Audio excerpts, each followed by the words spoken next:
So this e-learning session is co-provided by Momiji Healthcare Society and Japanese Social Services and joined by Ihon Center. So before we begin, I have a few housekeeping notes.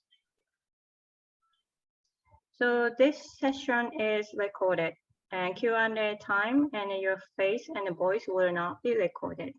So please refrain from recording or taking photo of this session.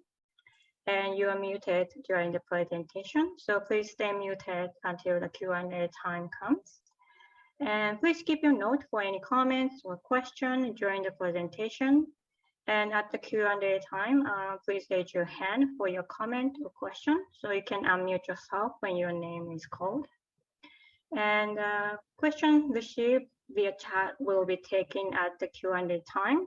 So whenever you have some question or comment, just type your question in the chat and we will pick up from there. And it is up to you to have your video on and showing your face. But we'll be very appreciated if you could turn on the video. So it will be more wonderful for guest speakers to interact with you. And those who decided to turn off the video, host will indicate when you can unmute yourself and share during the Q&A time. So that's it for housekeeping rules. And next, we'd like to introduce hosting organization of today's seminar. So first, Chie-san from Momiji Healthcare Society. Please go ahead. Hi everyone, my name is Chie and I'm a social worker at the Momiji Healthcare Society. So Momiji is a non-profit supportive housing located in Scarborough. We're serving seniors and caregivers in English and Japanese. And we have a virtual and in-person programs for seniors and caregivers in community and Momiji. But unfortunately right now, we have some COVID cases within the tenants. So right now, in-person group event is all canceled. Further notice will be announced if there's any changes. So stay tuned for it. And if anything, any questions or any support that you're seeking for your senior or like yourself, then please feel free to reach me out at this number and email address. And we are still doing the Tori-ichi Bento fundraising. It's $15 per bento. And you can order by July 22 for your bento by noon for picking up on July 27. So it's really yummy and it'll be a great fundraising if you can participate and support us. Thank you. Okay, thank you, Chie-san. So next up is Japanese Social Services. So my name is Rumiko from Japanese Social Services. So Japanese Social Services is a non-profit agency that provides counseling and programs in both English and Japanese. So we are located in the second floor of Japanese Canadian Culture Center, but currently providing service remotely. So you can reach us by phone or email. And every month we are hosting e-learning seminar like this on second and fourth Wednesday and posting details on our website. We also have social programs such as craft club, singing club, and online yoga club. So if anyone interested, please check our website, jss.ca for more information. Thank you. So next up is Angela from Ihon Center. So Angela, please go ahead. Hi, thanks, Rumiko. Hello, everyone. My name is Angela Bo. I'm the social worker from Ihon Center for Geriatric Care. So Ihon is not for profit organization, care for seniors. So we have 4 long-term care homes plus our community services. So I'm from the community services team, which provide the services to seniors living at home, and also we provide support for family caregivers. We do have adult day programs and assisted living services. Here is, if you would like to know more about current community services, so please go to our website or you can make a phone call at this number on the screen to have more details. Okay, thanks. Hey, thank you, Angela. Okay, so now let me introduce our guest speaker, Srit, Regional Lead for Community Engagement for the Ontario Caregiver Organization. So Srit, please take away. Thank you so much for having me today. If you can stop sharing screen, then I'll share my screen. Oh, awesome. I can see everyone. So yeah, well, I guess before we start, thank you everyone for having me. I guess in Japanese, we'd start by saying konnichiwa. Happy to be here today. I'm going to be talking a little bit around understanding what caregiver stress means and what caregiver burnout looks like, and give you some strategies on how to manage stress and burnout, and also give you some tools on things you can do continually and as and when you feel stressed to kind of help manage that stress, right? We all know the pandemic has really taken caregiving to another level, where people have had to stay at home and do away with services that typically maybe would come into your house or would be provided institutionally. But during the pandemic, we have seen and we have heard from many caregivers sharing stories around their caregiving journey and how that has changed, and based on those changes, how they've had to adapt to become, in some cases, professional caregivers, right? So I'm going to share my screen and start the presentation off. So Rumiko, I see you. If you see it, can you give me a thumbs up? Awesome, great.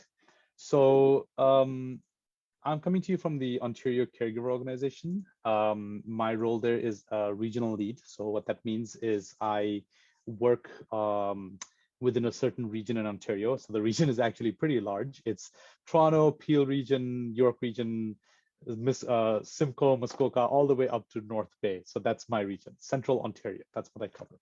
So my role is more around working with local organizations and understanding what caregivers need within those local organizations and the space that they work within, and then kind of also taking stories away from what caregivers are experiencing within my region and helping that filter up through the chain of command to maybe leadership or the Ontario Health Team level or the ministry level, to make sure that they understand the realities on the ground and that future funding that comes through the pipeline reflects the needs and gaps that we see in service, right?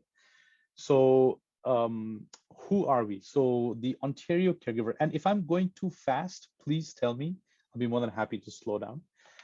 This slide deck is provided. I've sent it over to Chi, so if you can send it to everyone, that'd be great. So you're not writing all of this down. So everything that is on the slide deck is linked. You'll see the links on each of the slides so that you can easily click them and access them at a later time as well. So the Ontario Caregiver Organization, or we call ourselves OCO, we're a relatively new organization. We've been around for about 4 years now.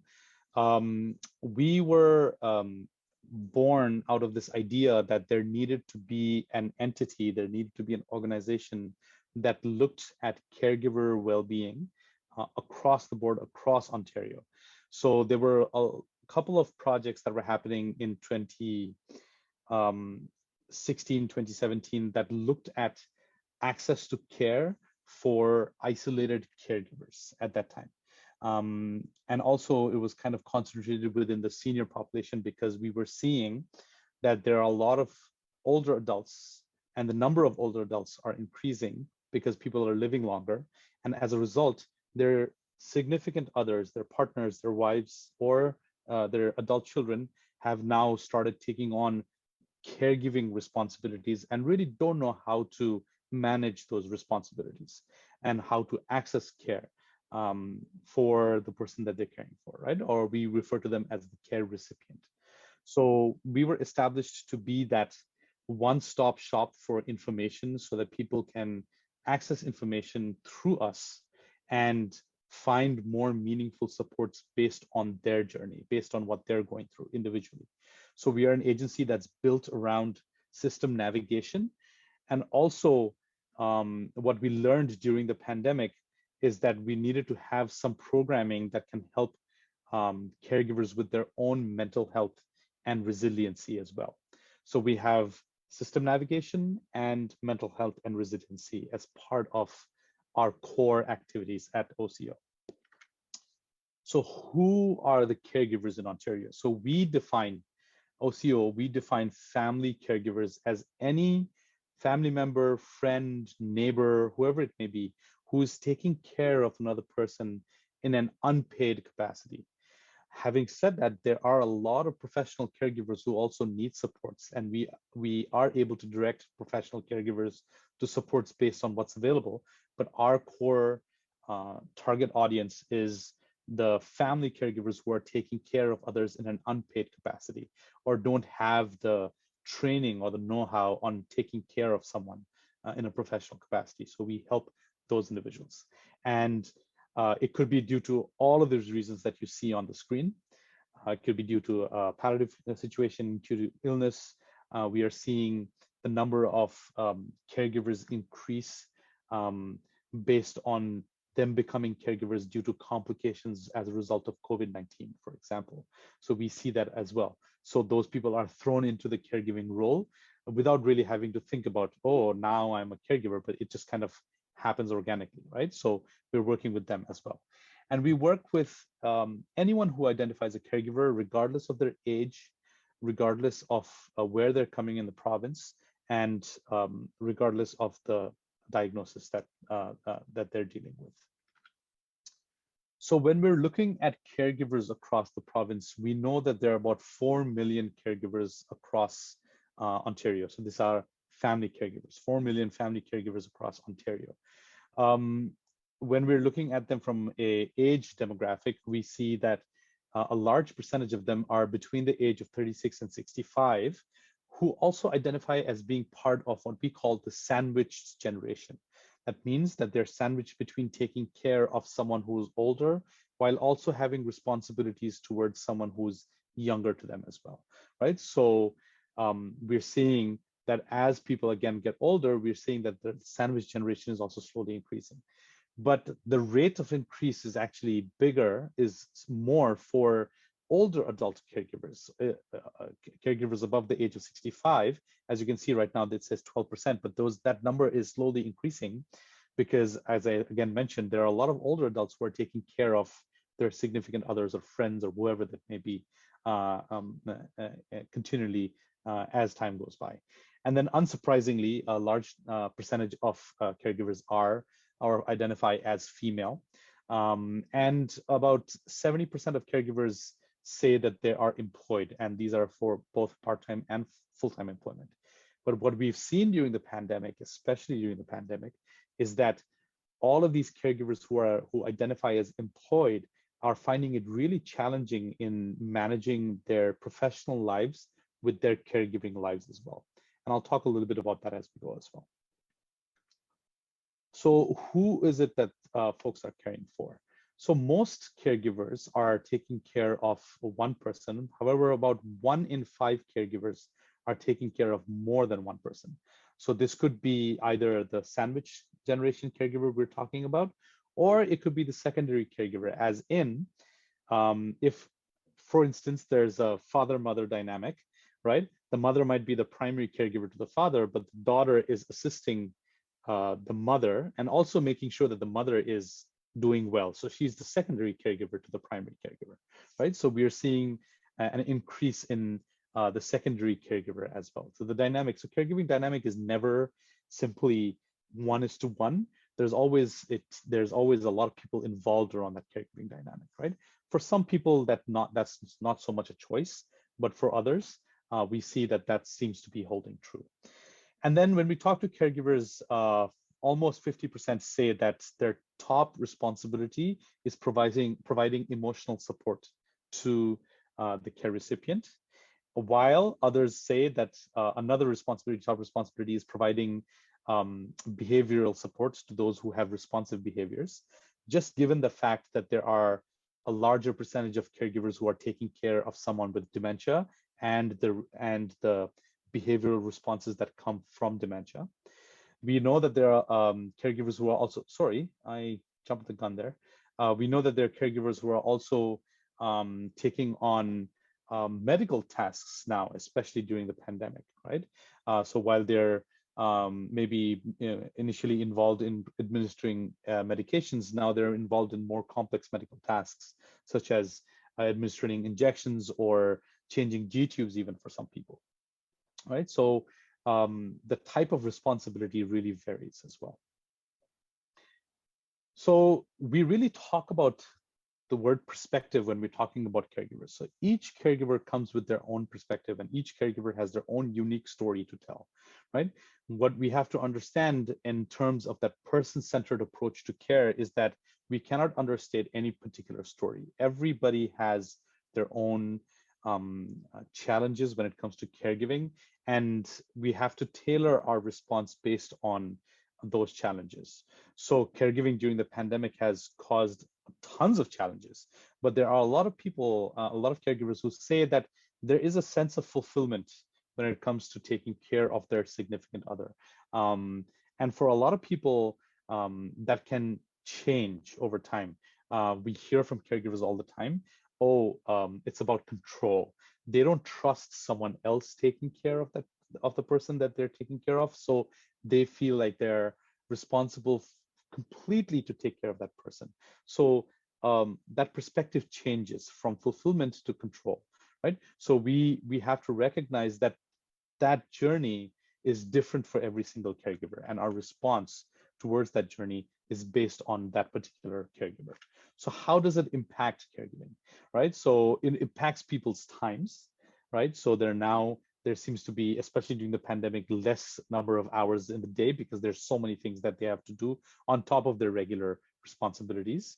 It affects their employment and work-life balance. Like we talked about, there are a lot of caregivers who say that it's become more challenging managing work and life. Finances, that's a huge part of caregiving. And everybody does feel that during the pandemic, because they've had to take on extra caregiving responsibilities, that has led to increased financial expenses. And then their own mental health and their own health and wellness and well-being, right? So that's another part of it, which for a lot of caregivers, that is secondary because they're so invested in taking care of the care recipient that they do not want to be identified as the patient, or they do not want to be identified as the person who needs help. And then they kind of ignore their own mental health and own physical health and well-being as well. So that does take an impact. And then personal relationships. I mentioned we actually had a caregiver who said, I no longer identify as the daughter to my mom. I identify as the personal support worker because I'm doing all of these tasks that I normally wouldn't do. And because of that, the relationship between my mother and me has changed. Maybe before it was, my mother used to look at me as the person who gave her relief, but now my mother looks at me with anxiety and anxiousness because I'm the one administering injections and my mom hates injections, for example, right? So that relationship dynamic has changed. During the pandemic, we've really seen those relationship dynamics change, and we've seen all these numbers go up. So we do what we call a spotlight report each year at OCO that looks at caregiver profiles across the province and what caregivers are facing across the province, right? So that link on the slide will get you to the most recent spotlight report, which reports on all these different indicating factors, right? So unanimously, the three factors that caregivers really talk about is, number one, I talked about finance. Finance seems to have hit everybody really hard. Two is lack of sleep or disturbed sleep patterns. Every caregiver, most caregivers talk about how, especially during the pandemic, they've really experienced a really disturbed sense of sleep patterns, and has caused them to become overwhelmed or caused them to lead towards excessive stress and burnout. So let me start by sharing a story, Michaela's caregiving experiences and what she kind of did to help manage her situation.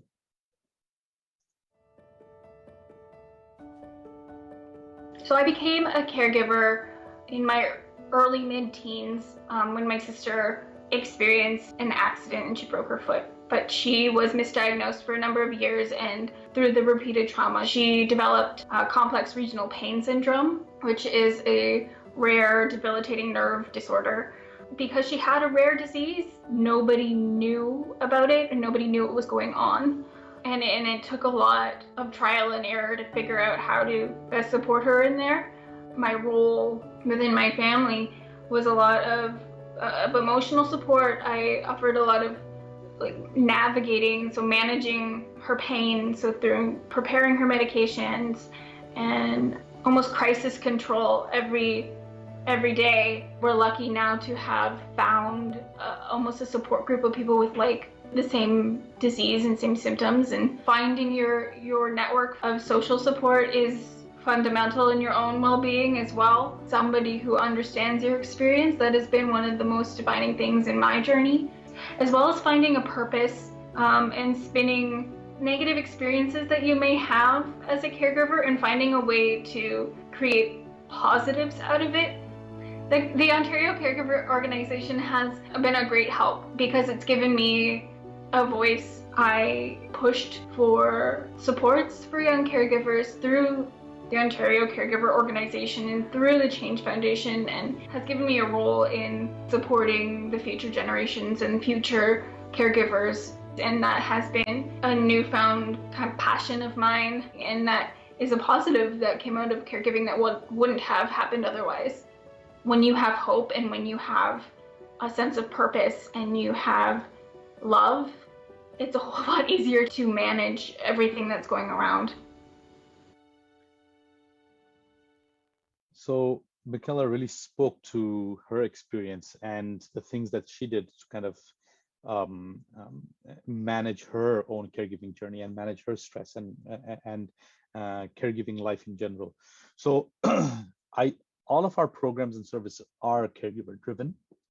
We listen to caregivers like Michaela, and we have and I'll share with you later on how you can do that if you want to, ways that caregivers can kind of give feedback around what they're experiencing, and based on that we kind of develop programs and develop resources that best suit those caregiver needs. And I'll talk to all of those also a little bit down the line, right? Oh, sorry. So what is caregiver stress, right? So stress, first of all, is a normal part of life. So there's good stress and there's bad stress. Everybody probably has heard of good stress, right? So it's called eustress. So stress is something that really helps our immune system also, right? And an example of good stress is, for example, physical activity, right? Physical activity really helps stress the body out a little bit. That can help you with the endorphins and make you feel better, right? And also help you with your blood system and everything all across. So experiencing stress is a normal part of life, but when that stress starts to take over, and that stress turns to anxiety, and that stress turns to fear, that's when we really have to be concerned and really have to start looking at what we are experiencing and really see if we can understand that stress. So if, for example, if there is a stress around for students, it's around examinations, right?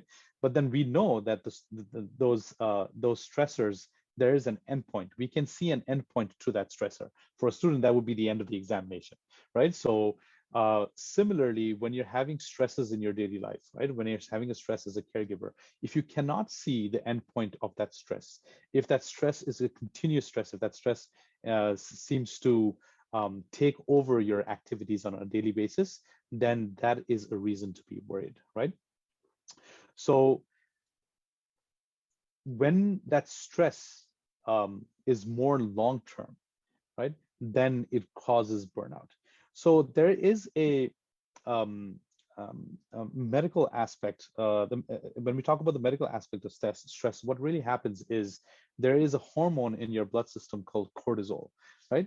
And what stress does is it releases excessive cortisol into your bloodstream, which then takes away from oxygen and the other vital nutrients that are required, and that leads to that all of that excessive cortisol blood that goes up to the brain can cause prolonged stress, which can lead to depression, right? So caregiver burnout is a stress of is a state of physical, mental, and emotional exhaustion.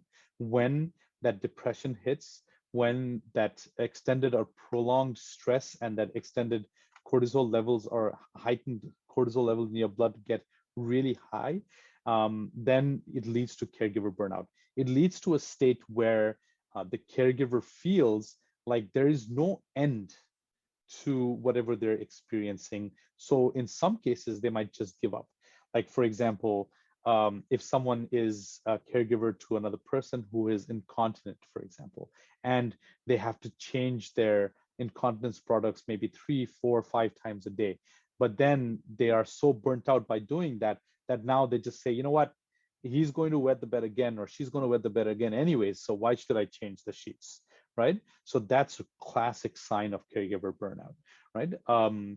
There are a lot of factors that lead to caregiver burnout, which includes lack of support and services. So if you're doing everything all by yourself, so we talked about the change of perspective from, oh, I'm happy to do this, to, oh my God, I have control issues and I cannot let anybody else do it. So if you're doing everything all by yourself and you don't have the support mechanisms, right, then it can lead to caregiver burnout, right? We see that this is true during the pandemic because that option of having people come into the home to help out, that even went away.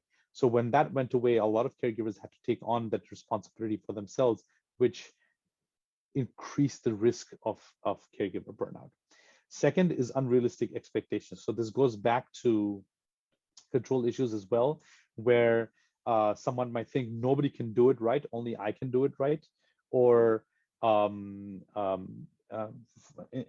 the other instance, maybe not really understanding what the issue is, what's happening behind. For example, if there's someone with dementia who is sitting down and is inactive and may not be eating, not really understanding what's the cause for that inactivity, and being frustrated, oh, this person doesn't eat, or this person doesn't finish their meal and I have to throw out food all the time.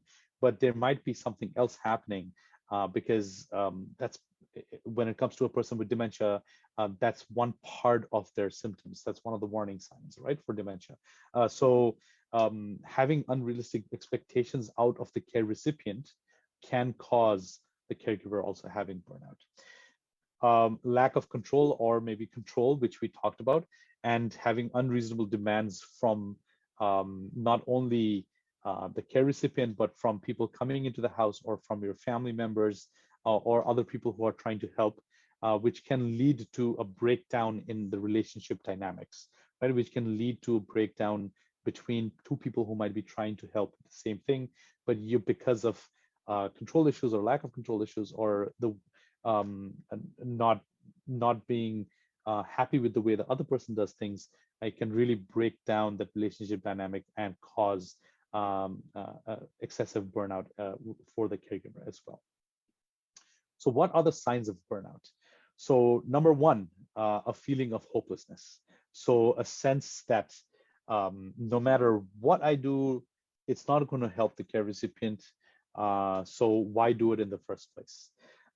Withdrawing from or losing interest in activities that you once enjoyed. So being, if listening to music really gave you a sense of self and sense of purpose, but now you don't want to listen to music anymore because you know, you're too concentrated or too involved in the care recipient's care and don't have time or interest to do those things anymore. That's a really big warning sign for burnout. Neglecting your own physical and emotional needs. So always putting the caregiver, the care recipient first, and saying, you know what, I'm not going for a workout anymore, or I'm not going to do my yoga anymore because you know what, who's going to take care of the person, whoever the care recipient may be. So that's also a really big warning sign. I mean, occasionally missing out on things that towards your own health and well-being, that's okay, occasionally.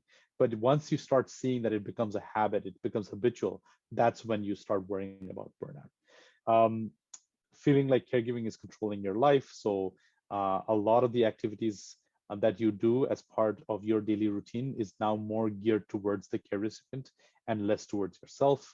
becoming unusually impatient, irritable, or argumentative with the person you're caring for and with others. So that's another big warning sign. I mean, of course, there are moments of frustration. Everybody has moments of frustration, right? And every once in a while, saying, oh my God, I can't do this anymore, and going for a walk, that's completely normal. That happens to everyone. Happens to me on at least once a week with my kids, right? But that's normal. But once you start seeing that, the minute you wake up to the minute you go to bed, every small thing starts irritating you, or every small thing there's a negative reaction, and you can define negative based on what your earlier reactions were. You can define everybody's negative reaction is different, right? So really define it based on how you think the way that you used to particularly react to situations like that before versus how you're reacting to it now, right? If someone has always been pessimistic and has negative reactions and is reacting negatively, there's not so much of a change, right? But if you see that there's a change in the way that you're reacting to things, that's when you really have to start to worry. And then anxiety about the future. So continually being worried. Things like, oh my God, I have a doctor's appointment tomorrow, or I have a work meeting tomorrow that I have to go into the office. Not even tomorrow, maybe 1 week down the line, 2 weeks down the line, and really starting to be really obsessively anxious about, oh my God, who's going to take care of them? Who's going to do this? Who's going to do this in the house?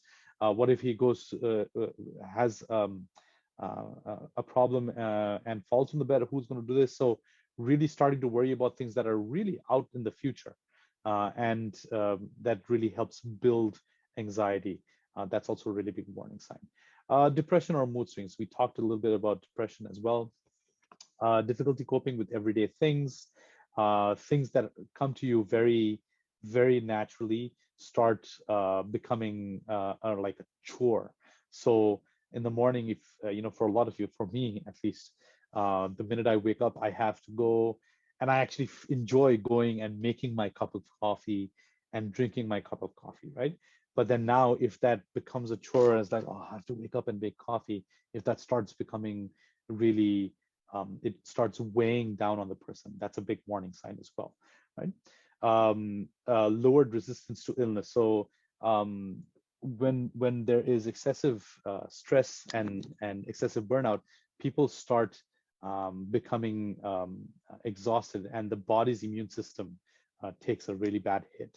So then small things normally that you would easily brush away, your immune system would easily brush away, start affecting your body even more, right? So even though a lot of people who sometimes experience a high level of stress and have started to kind of think that stress level is normal and start handling it in their own way, you must remember that increased stress level is still harming the body and is still causing your immune system and your cortisol levels to go up in the brain, in the bloodstream. So that's still affecting the body. So you must remember that. And then of course comes with fatigue, sleep problems, all of these changes in eating habits, weight loss or gain. So for some people, it might be complete loss of appetite, forgetting to eat because they're so worried about the calories. And for others, it might be a change of food habits where they start eating junk food or easily accessible food, and then start gaining weight and becoming more sedentary in their lifestyle as well. So these are some of the warning signs of burnout. So what can you do? Is there anything you can do to help this? So we at OCO have developed a toolkit called I Am a Caregiver Toolkit. So this toolkit is meant for either new or seasoned caregivers, but it's especially helpful for new caregivers. The toolkit informs you about the different things you can expect as being a caregiver and what kind of things you need to take into consideration that now that you're a caregiver. And there's worksheets that can help a person build a support team, for example, and we'll talk about that as we go down. And also there is a self-assessment tool on how you might be coping as a caregiver. So for the next part of the presentation, I'm going to do a quick activity. If you can, I would ask that you maybe in your phone, or maybe just if you have a pen and paper, just grab something really quickly so you can write down. It's not too cumbersome. It's very easy to do. So maybe I'll give you a minute to grab some pen and paper if you like, and then we can start the activity as well. So it's a caregiving quiz that lets you evaluate how you're coping as a caregiver, right? So it's just adding up stuff. So it's not too heavy. Maybe I'll give you a minute to get some pen and paper, and then we can get started.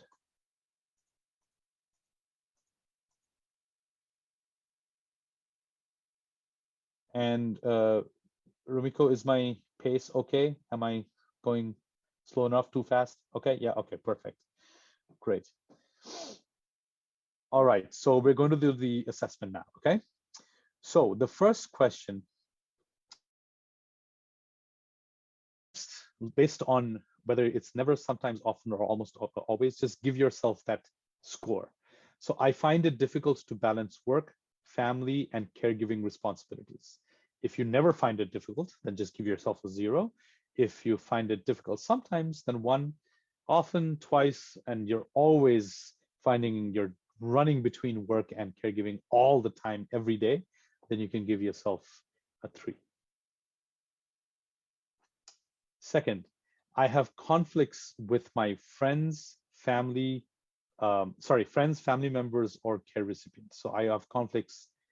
I mean, sometimes it's fine, but if you start seeing all the time small things, if you have conflicts, then give yourself a 3.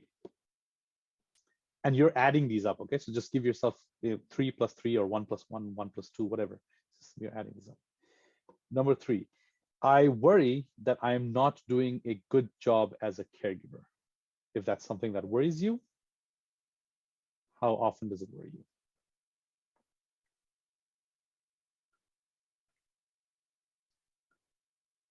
Number 4, I feel guilty when it comes to, you know, it could be anything.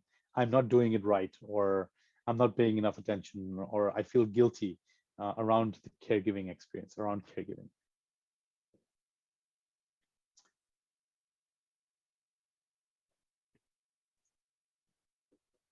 Next, I feel anxious. So 0 is never, 1 is sometimes, 2 is often, 3 is almost always. Right? Did I get that right? Yes, almost always. So I feel anxious. Next is I feel sad and cry periodically.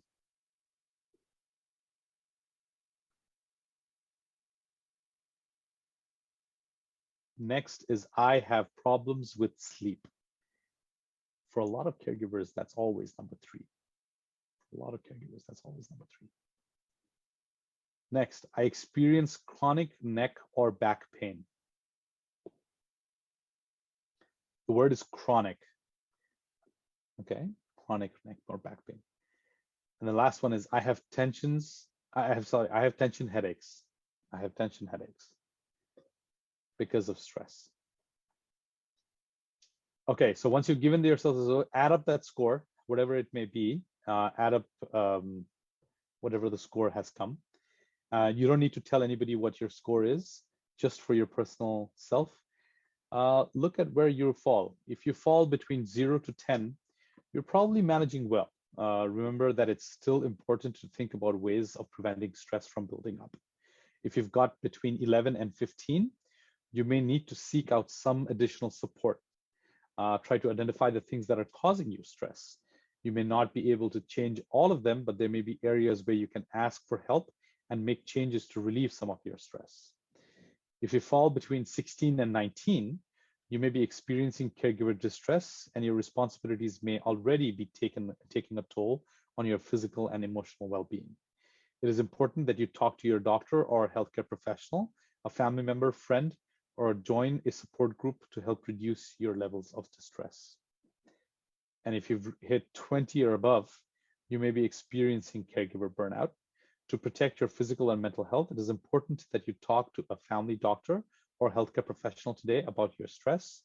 You may also want to talk with family or friends or join a support group. So this caregiving quiz is not meant to be done once and thrown out the window. So we understand that stress and the caregiving journey is always evolving based on what's going on with the care recipient and the level of care that you're providing for the care recipient. So this caregiving quiz is meant to be done periodically as and when that care you feel, oh, okay, I've started noticing that my caregiving responsibilities have changed. And based on those changes, we advise you to do this caregiving quiz. And this caregiving quiz can be found in the I Am a Caregiver toolkit, which is right here. And that toolkit is linked on this page, on this link right there, that's on the page. And you can go and download it for yourself as well. Okay, so what are the preventative steps you can take to manage stress? So if you're talking about self-care and social support, the number one thing is sleep hygiene. For a lot of people, just think about it. If you don't have enough sleep, what happens to your sense of awareness? What happens to your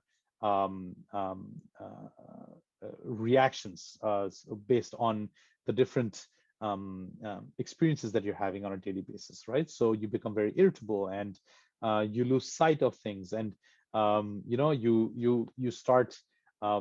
you start making big things out of smaller things, right?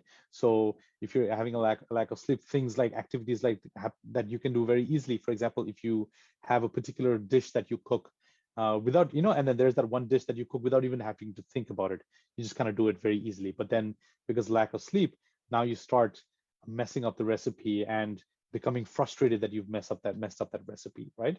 So things like that, right? So sleep is very important. Adequate nutrition. So you should be able to eat right, eat enough and eat right, right? So it's not enough to eat enough. You have to eat right as well. Exercise as much as possible.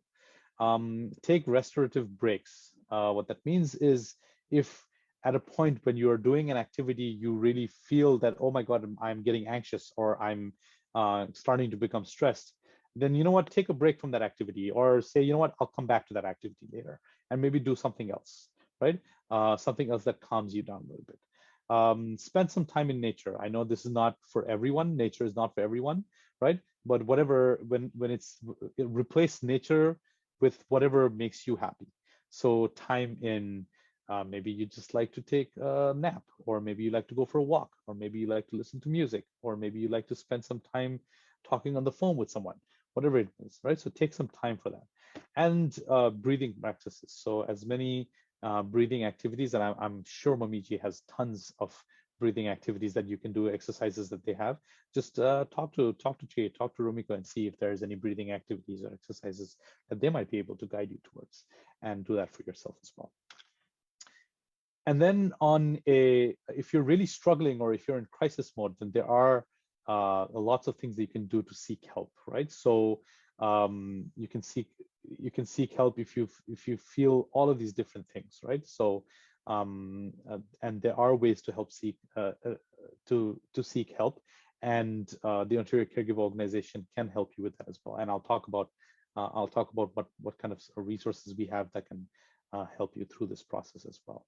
So there are, for most of these points that you see on the screen, there are resources that are available through OCO or through partner agencies that can help you, mitigate some of these stressors as well, right?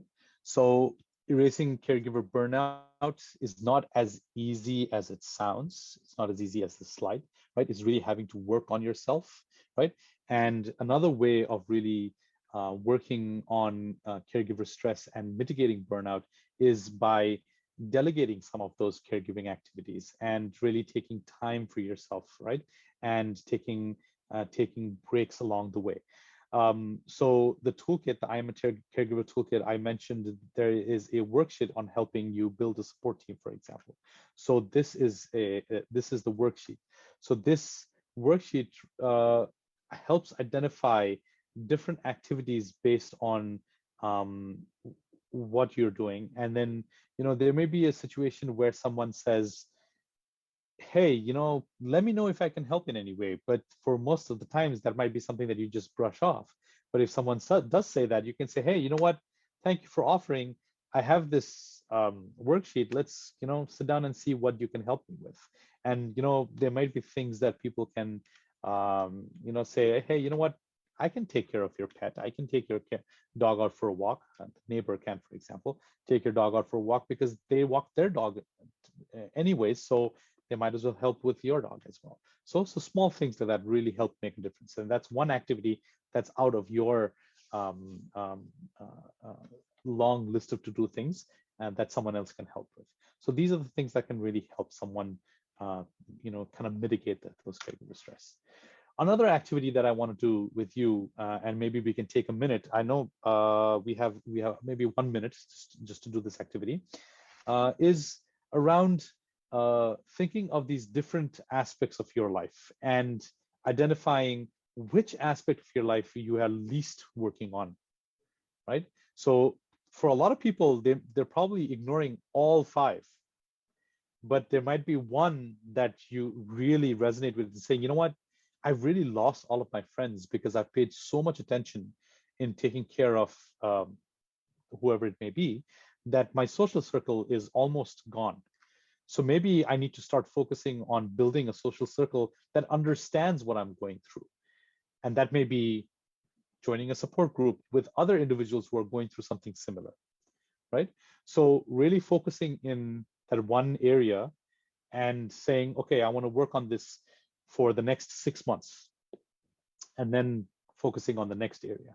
But never, always remember to continue to focus on the first area and not just go with one. The idea is after some time that you are equally balancing all aspects of yourself, of your day-to-day activities as well.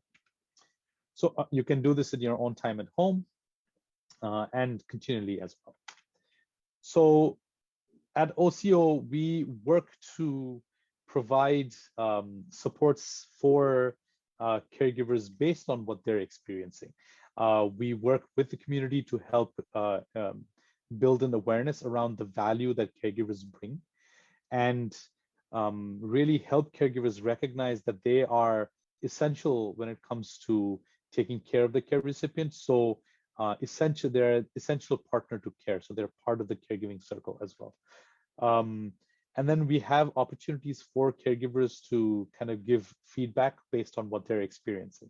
So we have some direct caregiving programs such as webinars. We do webinars every month, I think 2 webinars a month on a range of different topics around caregiver well-being, financial and legal tips, advanced care planning, caregiving skills and development. So you can go and check out our webinars on our Webinars for Caregivers page.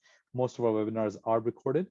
And then they're also available through our YouTube channel as well. So you can go to our YouTube channel to access content there as well. I talked about that one-stop shop for a lot of caregivers. So we've partnered with 211 Ontario to launch our caregiver helpline. So this is a 24/7 helpline that's focused on system navigation. It really helps caregivers find services close to where they're calling from, while also being directed to services that OCO might have to offer. So we partner with different agencies to make sure that their services are also uploaded onto our database. And Chie and Rumiko, if you want yours, I think Momiji is already there. But if you want yours to be part of our database, I'll be more than happy to send you guidelines on how you can add that to our database. We've trained staff at 211 Ontario to respond to caregiver-based inquiries and help caregivers navigate the healthcare system. It's available 24/7 in English and French, but also available through interpretation in 150 different languages, and Japanese, I'm sure, is one of them as well. We also have the SCALE program, which is built around mental health and well-being. It's for caregivers to focus their skills on resiliency and mental health, their own resiliency and mental health. It's 8 psychoeducational webinars that caregivers can sign up for, which is live.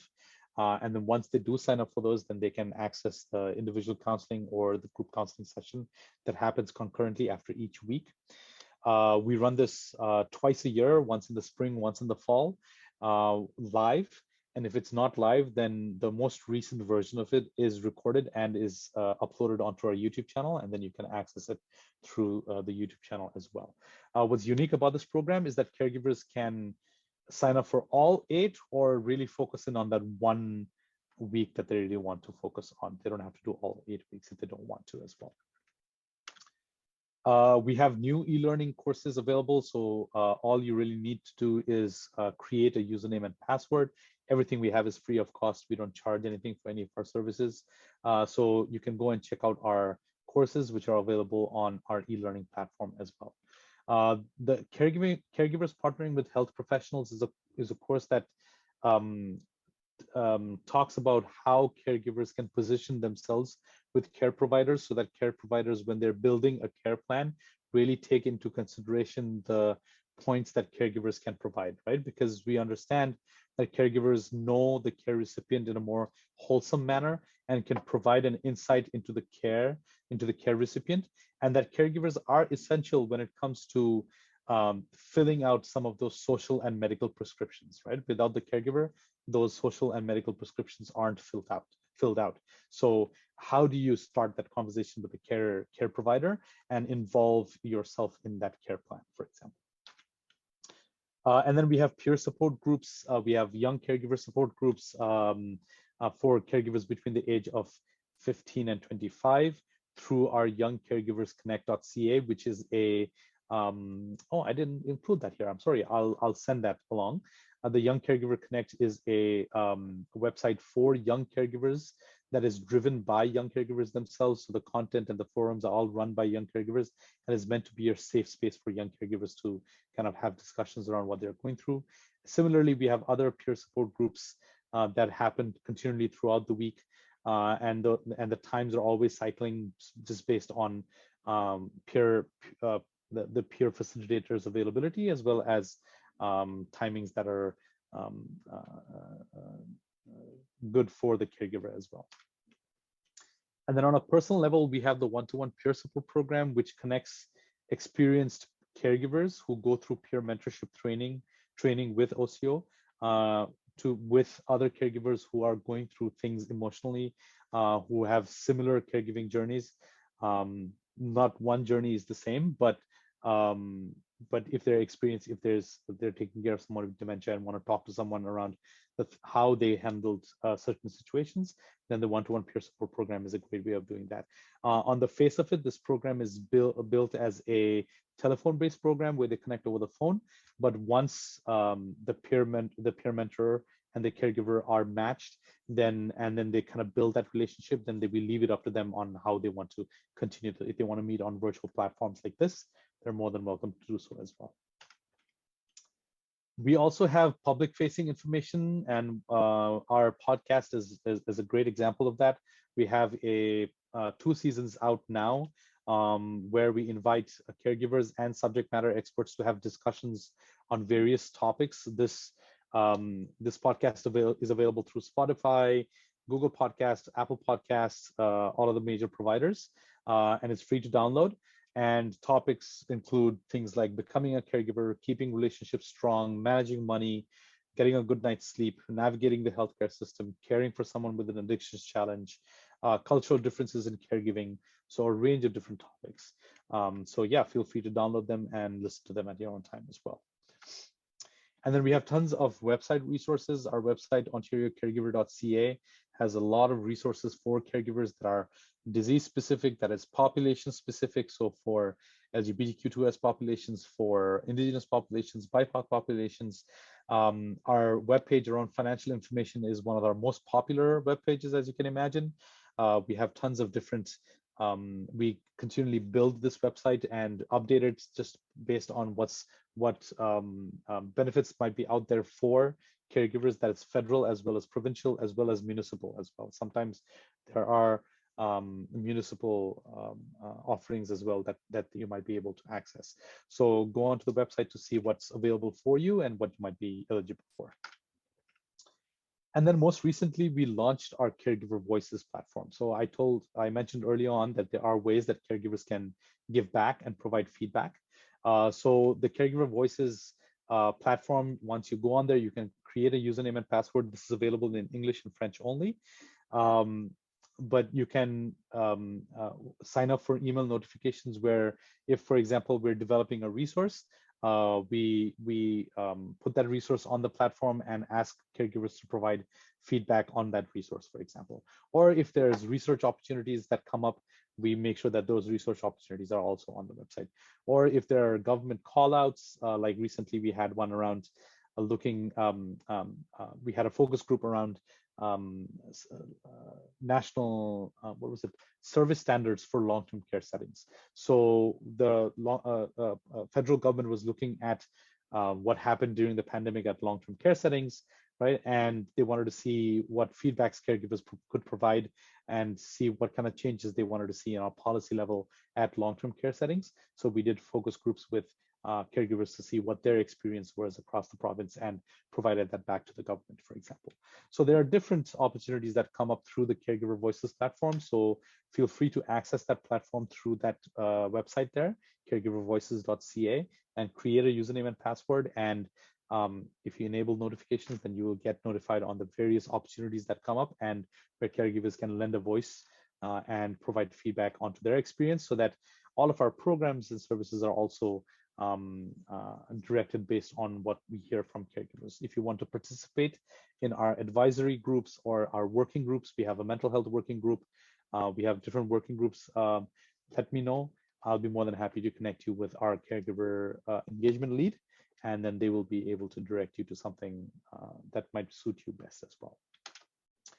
My contact information, my email is right at the bottom there, shriddhi@ontariocaregiver.ca. So feel free to email me at any time if you have any questions, or if you want to share a story, whatever it may be. Please feel free to connect with me. So I am the regional lead again for Central Ontario, Toronto included, so Scarborough included, of course. Please get in touch with me if you have any questions. Okay, so that is the end of my presentation. I hope we have some time for questions. Yes, we do. We have some time for questions, right?